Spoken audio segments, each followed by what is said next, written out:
계속 전개될 일의 종합과 개괄이라는 제목으로 말씀해 드리겠습니다.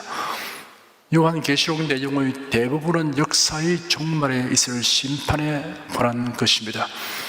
지난주를 살펴본 것은 사도 요한이 하늘로부터 나는 음성을 듣고 바다와 땅을 밟고 서 있는 천사의 손에서 작은 책을 가져다 먹는 장면에 관한 것입니다. 그 후에 요한은 많은 백성과 나라와 통치자의 운명에 관해 다시 예언해야 한다는 명령을 받았습니다. 오늘 살펴보게 되는 11장의 개요를 먼저 말씀드리겠습니다. 1절과 2절은 성전을 측량하는 장면입니다. 3절에서 6절까지는 두 증인의 예언 활동 장면입니다. 7절에서 10절까지는 무지개로부터 나오는 짐승에 의해 두 증인이 죽임을 당하는 장면입니다. 11절에서 13절까지는 두 증인의 소생과 유대인의 마지막 회개 장면입니다. 14절에서 19절까지는 일곱째 천사의 나팔 소리와 그리스도의 최후 승리에 관한 장면입니다. 11장에서 간략하게 다루고 있는 이런 사건들은 계시록의 나머지 부분의 종합적이고 개괄적인 성격을 가지고 있습니다. 1절, 2절에 또 내게 지팡이 같은 갈대를 주며 말하기를 일어나서 하나님의 성전과 제단과 그 안에서 경배하는 자들을 측량하되 성전 밖 마당은 측량하지 말고 그냥 두라. 이것을 이방인에게 주었은즉 저희가 거룩한 성을 42달 동안 짓밟으리라 하였습니다. 구약 성경 에스겔, 스가랴, 아모스에도 측량하는 장면이 있습니다. 스가랴 2장에는 예루살렘을 측량하는 장면이고 에스겔 40장에는 성전 측량에 관한 기록이 있습니다. 이러한 측량에는 세 가지 개념이 있습니다. 첫째, 건축과 개축의 준비를 뜻합니다. 둘째, 파괴와 인멸의 준비를 뜻합니다. 셋째, 보존한다는 뜻이 있습니다. 인침과 측량은 이 세상에 다가올 심판의 날, 시험의 날에 하나님의 택한 자들을 보호한다는 하나님의 의지의 표현입니다. 오늘 본문의 측량이 여기에 해당됩니다. 사도 요한이 계시록을 기록할 당시에는 예루살렘 성전은 파괴되고 없었습니다. 주 70년 예루살렘 성이 함락될 때 파괴되었습니다. 마태복음 24장 2절에 기록된 예수님의 예언 그대로 철저히 파괴되었습니다. 그러므로 요한이 본 성전은 종말에 세워지게 되는 성전입니다. 현재 그 성전태에는 반석의 돔이라는 오마르 사원이 세워져 있습니다. 이슬람 사원입니다. 이곳은 이슬람 교를 믿는 전 세계 수억의 사람들에게 메카 다음 가는 성지입니다. 이슬람 교도들은 오마르 사원의 가운데 있는 큰 바위에서 알라신의 예언자 마호메트가 하늘로 올라갔다고 믿고 있습니다. 이 바위는 아브라함이 이삭을 하나님께 제물로 바치려고 했던 곳이며 유대인에게 가장 신성한 곳입니다. 이곳에 세워진 이슬람교의 사원은 대부분이 무너진 예루살렘 성전의 돌로 지어졌습니다. 이스라엘은 1973년 6.1 전쟁의 승리로 이 옛 성전이 있던 이 지역을 요르단으로부터 탈환하였습니다. 지금 유대인의 간절한 소원은 옛 성전터의 성전을 건립하는 일입니다. 현재 이스라엘에는 솔로몬 때처럼 예배하는 방법을 우리 자신들에게 가르친 학교가 있습니다. 그러나 이슬람교를 믿고 있는 아랍 사람들은 예루살렘 성전이 건립되는 것을 용납하지 아니할 것입니다. 만일 이스라엘 사람들이 이스라엘 사원을 제거하고 성전을 건축한다면 아랍 사람들이 결사적인 전쟁을 일으킬 것입니다. 그러니 이스라엘은 조심스럽게 이 일을 계획하지 않으면 안 됩니다. 이미 이스라엘 나라는 성전 건축 복권을 팔아서 자금을 준비하였고 성전 지을 재료를 다 모아놓고 기회만 엿보고 있습니다. 단번에 성전을 지을 수 있도록 설계되었는데 재빨리 조립하여 건립하는 방향으로 건축 자재가 준비되어 있다고 합니다. 지금 읽은 1절에 보니 성전과 제단과 그 안에 경배하는 자들이 있습니다. 그렇다면 7년 환란 기간에 성전이 재건되어야 합니다. 이는 적그리도의 협조 아래 될 것입니다. 앞에서 살펴보았지만 이스라엘과 적그리도가 7년 환란 초에 평화조약을 맺습니다. 그래야 아랍 사람들이 반대를 무시하고 적그리도의 협조 아래 예루살렘 성전이 건축될 것입니다. 2절에 보니 이것을 이방인에게 주었은즉 저희가 거룩한 성을 42달 동안 짓밟으리라 하였습니다. 이방인이 예루살렘을 유린하는 시기가 할당되었습니다. 42달 동안입니다. 3년 반에 해당됩니다. 이 기간에 예루살렘은 전쟁에 시달리게 될 것입니다. 예수께서 예언하시기를 예루살렘은 이방인의 때가 차기까지 이방인들에게 밟히리라 하였습니다. 주 70년 로마에 의해 짓밟힌 후 예루살렘은 이방인의 땅이 되었습니다. 그로부터 1900년이 더 지나서 1973년 이스라엘이 6.1 전쟁의 승리로 예루살렘을 되찾았습니다. 그러나 7년 환난 기간 중 3년 반을 이방인이 짓밟게 될 것입니다. 대환란의 마지막 전쟁인 아마겟돈 전쟁의 메시아이신 예수께서 이 세상에 재림하시면 이방인의 때가 완전히 끝이 납니다. 적그리도가 이스라엘과의 7년 계약을 중도에 파약하고 하나님의 성전 제단에 자기 우상을 세우고 그것에 경배하도록 이스라엘 백성에게 강요할 것입니다. 그래야 거룩한 성 예루살렘이 짓밟히게 됩니다. 이에 관한 예언이 다니엘서와 마태복음에 다음과 같이 기록되어 있습니다. 다니엘 9장 27절에 그가 장차 많은 사람으로 더불어 한 이레 동안의 언약을 굳게 정하겠고 그가 그 일의 절반의 제사와 예물을 금지할 것이며 또 강포하여 미운 물건의 날개를 의지하여 쓸 것이며 또 이미 정한 종말까지 진노가 황폐케 하는 자에게 쏟아지리라 하였느니라 라고 예언되었습니다. 다니엘 12장 7절에는 내가 들은 즉 그 세마포 옷을 입고 강물 위에 있는 자가 그 좌우 손을 들어 하늘을 향하여 영생하신 자를 가리켜 맹세하여 가로되 반드시 한때 두때 반때를 지나서 성도의 권세가 다 깨어지기까지 그렇게 되면 이 모든 일이 다 끝나리라 하더라 라고 예언되었습니다. 마태복음 24장 15절 16절에는 그러므로 너희가 선지자 다니엘이 말한 바 멸망을 가정한 것이 거룩한 곳에 선 것을 보거든 읽는 자는 깨달을진저 그때 유대에 있는 자들은 산으로 도망할지어다 라고 예언되었습니다. 이는 예수께서 친히 예고하신 말씀입니다. 3절부터 6절까지 내가 나의 두 증인에게 권세를 주리니 저희가 굵은 벼옷을 입고 1260일을 예언하리라. 이는 이 땅의 주 앞에 쓰는 두 감람나무와 두 촛대니 만일 누구든지 죄를 해하고자 한즉 저희 입에서 불이 나서 그 원수를 소멸할지니 누구든지 헤아리 하면 반드시 이와 같이 죽임을 당하리라.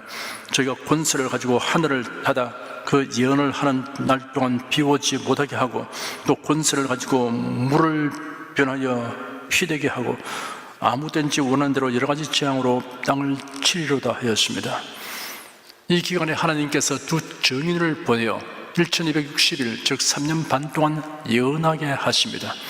두 증인이 예언하는 것이 무엇입니까? 첫째, 예수 그리스도의 구원의 복음을 선포합니다. 둘째, 적그리스도의 정체를 폭로합니다. 셋째, 하나님의 심판을 선포합니다. 두 증인은 누구입니까? 하나님께서 두 증인에 관하여 주전 500년경에 선지자 스가랴에게 미리 보이셨습니다. 스가랴 선지자는 제사장 가문에서 출생하였습니다. 스가랴는 페르시아 제국의 고레스 왕의 칙령으로 유다 민족이 바벨론 포로 생활에서 해방되어 1차 기환할 때 고국으로 돌아왔습니다. 스가랴 선지자가 하나님으로부터 받은 메시지는 주로 환상과 상징적 표현으로 되어 있습니다.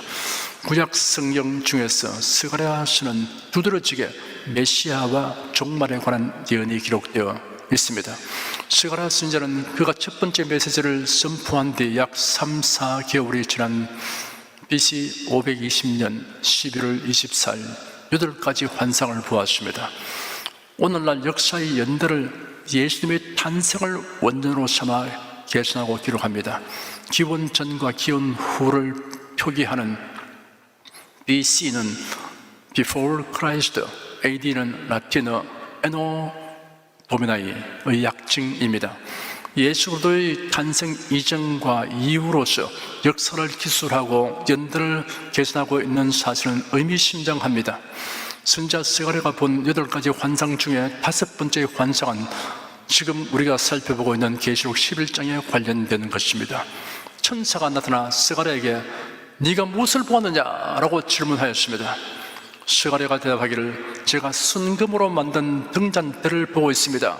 그 꼭대기에는 주발 같은 것이 있고 또 그 등잔대에는 7개의 등잔이 있는데 등잔대 꼭대기에 있는 각 등잔들로 연결되는 7관이 있으며 등잔대 곁에는 감람나무 2그루가 서 있는데 하나는 주발 오른쪽에 있고 다른 하나는 그 주발 왼쪽에 있습니다 하였습니다. 그리고 이어서 나의 주님 이것들이 무엇입니까? 라고 질문하였습니다.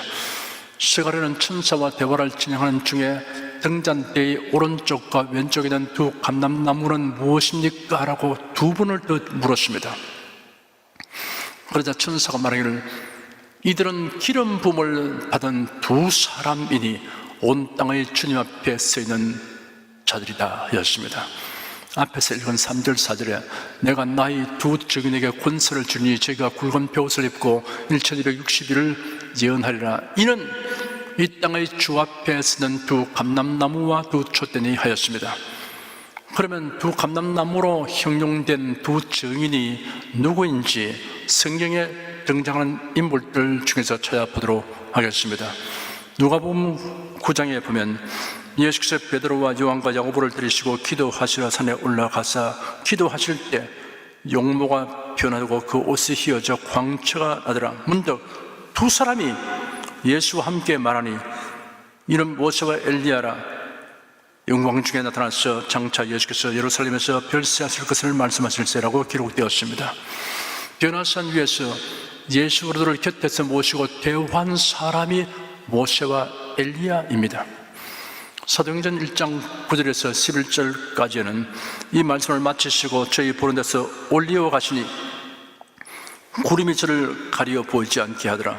올라가실 때 제 아들이 자세히 하늘을 쳐다보고 있는데 흰옷 입은 2 사람이 저희 곁에서 가로되 갈릴리 사람들아 어찌하여 서서 하늘을 쳐다보느냐. 너희 가운데서 하늘로 올리우신 이 예수는 하늘로 가심을 본 그대로 오시리라 하였느니라 라고 기록되었습니다. 하늘로 오르신 예수님은 하늘로 가심을 본 그대로 다시 오시리라고 증언한 흰옷 입은 2 사람을 모세와 엘리야라고 하는 추론이 있습니다. 이스라엘 백성을 인도하던 모세의 모습은 그가 느보산에 올라가는 것이 마지막입니다. 아무도 모세의 시체를 보지 못했습니다. 신명기 34장 6절에 벳볼 맞은편 모압 땅에 있는 골짜기에 장사되었고 오늘까지 그 묘를 아는 자 없느니라 하였습니다. 하나님께서 그 시체를 감추어 버렸기 때문에 아무도 볼 수 없었습니다. 유다서 1장 9절에 보면 모세의 시체에 대하여 천사장 미가엘이 마귀와 다투어 변론하였다는 기록이 있습니다. 이를 볼 때 모세는 죽었으나 그 몸이 무덤에 있지 않고 죽으면서 일어난 것으로 볼 수도 있습니다. 그렇다 하더라도 부활한 몸과 같지는 않을 것입니다. 엘리야도 죽음을 보지 않고 하늘로 올라간 사람입니다. 그가 그의 제자 엘리사와 그러며 이야기할 때 불병과 불말들이 나타나서 그들 둘 사이를 갈라놓더니 엘리야가 회리바람 가운데 하늘로 올라갔습니다. 말라기 4장 5절에는 보라 여호와의 크고 두려운 날이 이르기 전에 내가 너에게 선지자 엘리야를 너에게 보낼 것이다 하였습니다. 2 증인의 활동과 성격이 5절과 6절에 묘사되어 있습니다. 만일 누구든지 죄를 해하고자 한즉 저희 입에서 불이 나서 그 원수를 수면을 할지니 누구든지 헤아리 하면 반드시 이와 같이 죽임을 당하리라. 저희가 권세를 가지고 하늘을 닫아 그 예언을 한 날 동안 비 오지 못하게 하고 또 권세를 가지고 물을 변하여 피되게 하고 아무든지 원하는 대로 여러 가지 재앙으로 땅을 치리로다라고 기록되었습니다. 모세와 엘리야의 활동이나 성격과 유사점이 있습니다. 아시아 왕이 병들었을 때 하나님께 묻지 않고 에그론의 신 바알세붑에게 물으러 사자를 보냈기 때문에 하나님은 엘리야를 통하여 그 행위를 책망하기를 네가 올라간 침상에서 내려오지 못할지라 네가 반드시 죽으리라 라는 선고를 하였습니다. 그러자 왕은 엘리야를 체포해 오도록 군사들을 보냈는데 군사들이 산꼭대기에 올라가 있는 엘리야를 잡으러 가니 엘리야가 그들을 향해서 불이 하늘에서 내려와서 살을지로다 하니 실제로 불이 내려왔어. 그들이 불타 죽었습니다. 엘리야는 아합 때 이스라엘 백성들이 우상 숭배하자 하나님께 기도하여 3년 반 동안 비가 오지 않게 하였습니다. 모세는 애굽에서 이적을 향하여 애굽의 모든 물이 변하여 피가 되게 하였습니다. 그리고 애굽에 여러 재앙이 내리게 하였습니다. 7절부터 10절까지 저희가 그 증거를 마칠 때 무지경으로부터 올라오는 짐승이 저희로 더불어 전쟁을 일으켜 저희를 이기고 저희를 죽일 터인즉 저희 시체가 큰 성길에 있으리니 그 성은 영적으로 하면 소돔이라고도 하고 애굽이라고도 하니 곧 저희 주께서 십자가에 못 박히신 곳이니라. 백성들과 족속과 방과 나라 중에서 사람들이 그 시체를 사흘 반 동안을 목도하며 무덤에 장사지 못하게 하리로다. 이 두 선지자가 땅에 가는 자들을 괴롭게 한 거로 땅에 가는 자들이 저희의 죽음을 즐거워하고 기뻐하여 서로 예물을 보내리라 하더라 하였습니다. 이 성은 예루살렘 성을 가리키는데 놀랍게도 이 성이 영적으로 소돔이라고도 하고 애굽이라고도 불려지고 있습니다. 두 증인을 죽이고 우상을 성전에 세운 까닭입니다. 역사적인 의미의 중요성에서 볼 때 예루살렘과 견줄 만한 도시가 없습니다. 3000년 전 다윗 왕이 예루살렘을 점령하여 수도로 삼았습니다.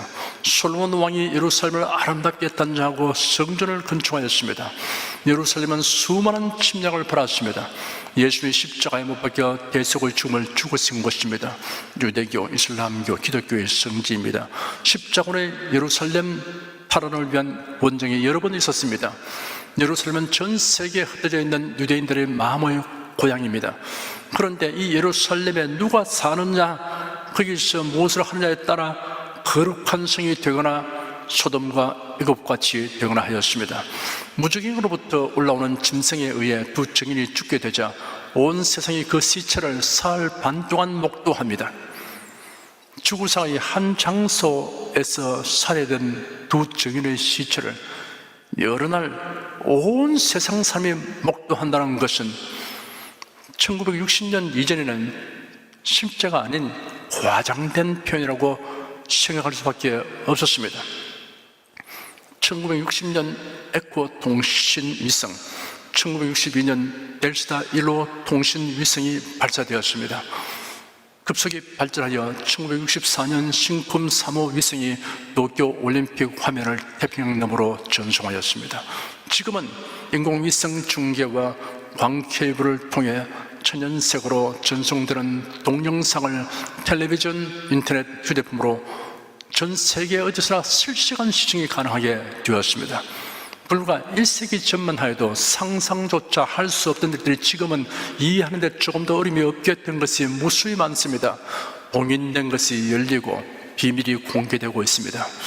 세상은 두 증인의 죽음을 기뻐하고 축제 분위기가 됩니다. 즉 그리스도의 통치에 있는 세상이기 때문입니다. 예수께서 말씀하시기를 내가 진실로 진실로 너에게 이르노니 너희는 곡하고 애통하겠으나 세상은 기뻐하리라. 너희는 근심하겠으나 너희 근심이 도리어 기쁨이 되리라 하였습니다. 성도와 불신자는 희로애락이 상반될 경우가 허다합니다. 예수님의 지상 활동 기간에 예수님의 사랑과 은혜를 입은 자들이 무수하게 많았습니다. 눈물을 흘리지 않고는 예수님의 이름을 말할 수 없는 사람들도 있었습니다. 그러나 그들 중에도 대제사장의 돈을 받고 선동되어 총독 빌라도에게 예수를 십자가에 못 박아 죽여라 라고 외치는 자들이 있었습니다. 가짜 신자, 가라지 신자는 사리사욕에 따라 행동합니다. 11절부터 13절까지 3일 반 후에 하나님께로부터 생기가 저희 속에 들어가며 저희 발로 일어서니 구경하는 자들이 크게 두려워하더라. 하늘로부터 큰 음성이 있어 이리로 올라오라 함을 저희가 듣고 구름을 타고 하늘로 올라가니 저희 원수들도 구경하더라.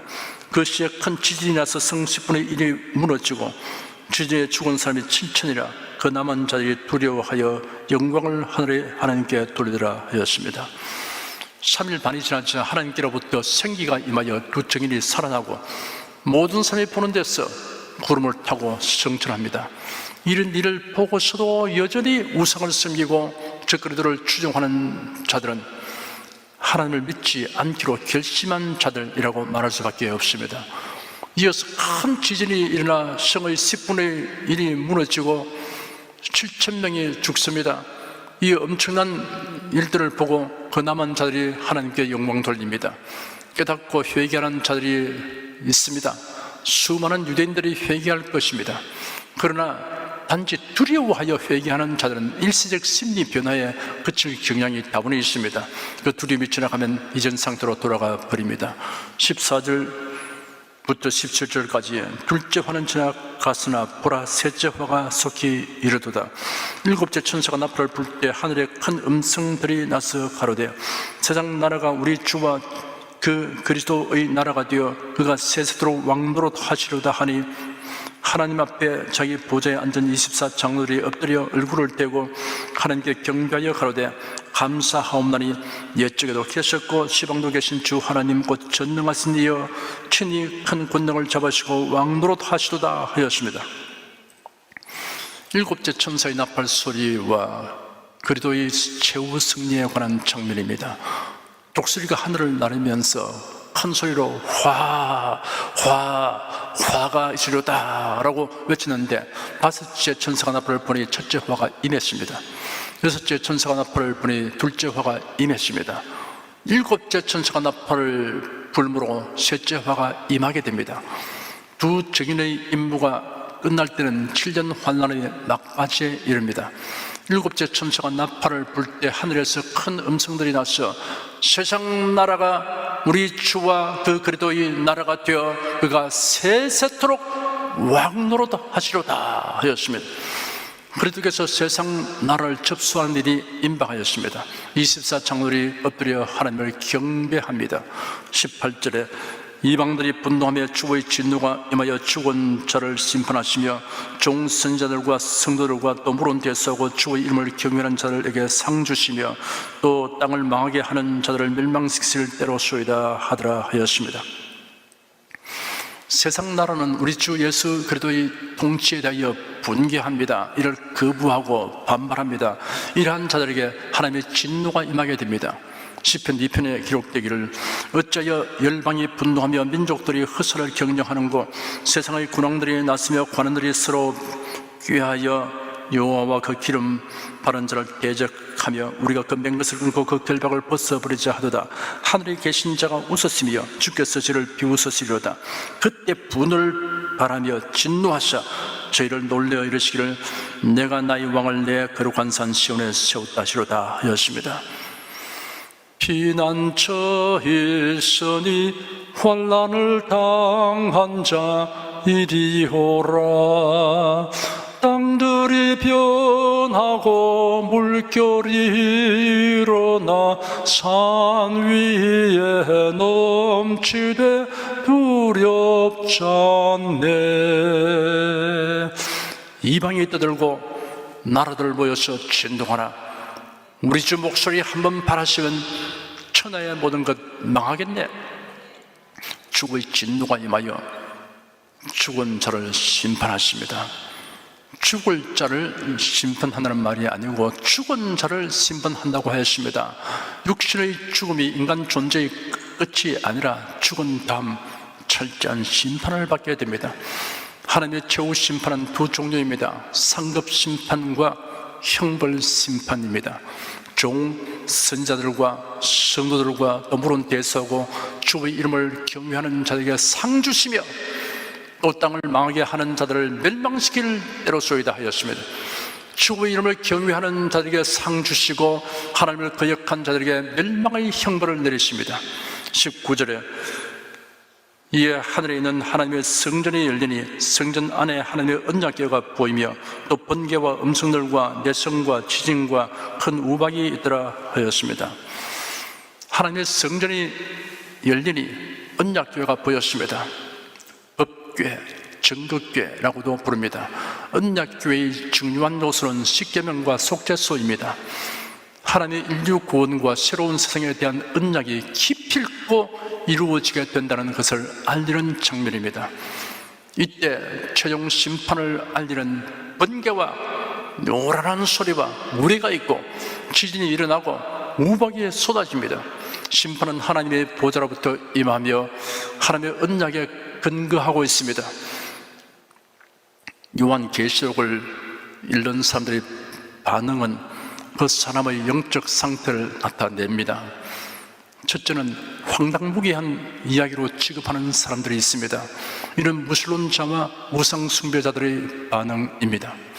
둘째는 인류 역사는 종말이 있고 이 종말은 하나님의 심판에 의한 것이다 라고 종합적인 이해를 하면 되고, 세세한 묘사들은 의미가 없는 이야기로 취급하는 사람들이 있습니다.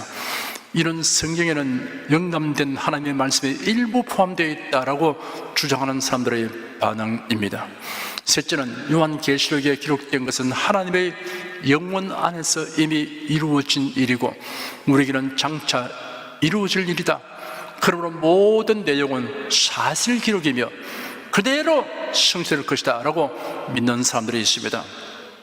이런 성령을 감동하심을 입은 사람들이 하나님께 받아서 기록한 것이라고 믿는 성도들의 반응입니다.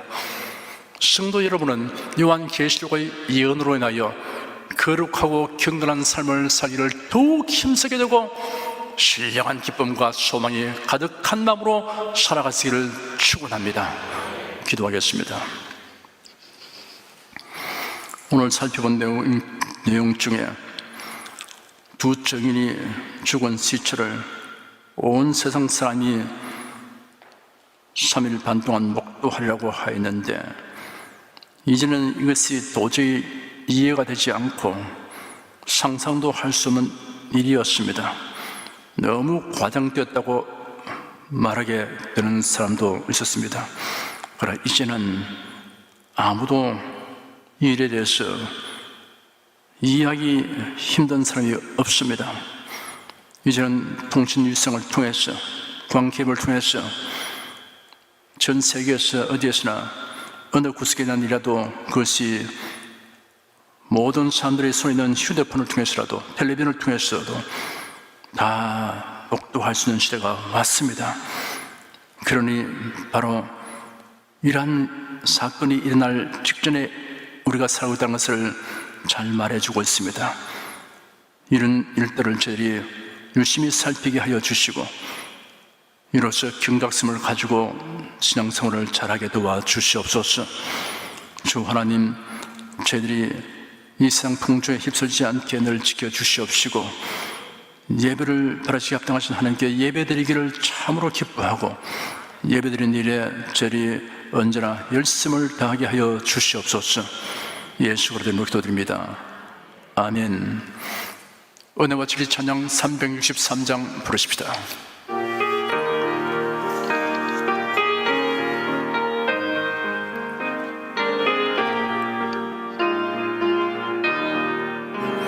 보라대 속에 십자가 지신 예수 그리스도, 머리에 눈 하시고 손과 발에 못 박히셨네. 극렬한 고통 중에서 다 이루었다 크게 외치실 때 나의 모든 죄 저주 형벌은 다 청산되었네. 영광 영광 영광이로다. 모든 영광 하나님께. 오 할렐루야. 사망 권세를 이기고 부활하신 그리스도, 제자들이 보는 중에 하늘로 들림 받으셨네. 하늘로 오른 예수님 가심을 본 그대로 오시리라. 천사 음성이 나의 귓가에 쟁쟁하게 들리네. 영광 영광 영광이로다. 모든 영광 하나님께. 오 할렐루야. 만왕의 왕 재림하시는 예수 그리스도 영광스러운 그날에 믿음의 등불 밝혀 돌리라. 깨어 기도하던 성도들 순식간에 호련히 변화되어 구름 속 공중에서 주님을 맞으리. 영광 영광 영광이로다. 모든 영광 하나님께. 오 할렐루야.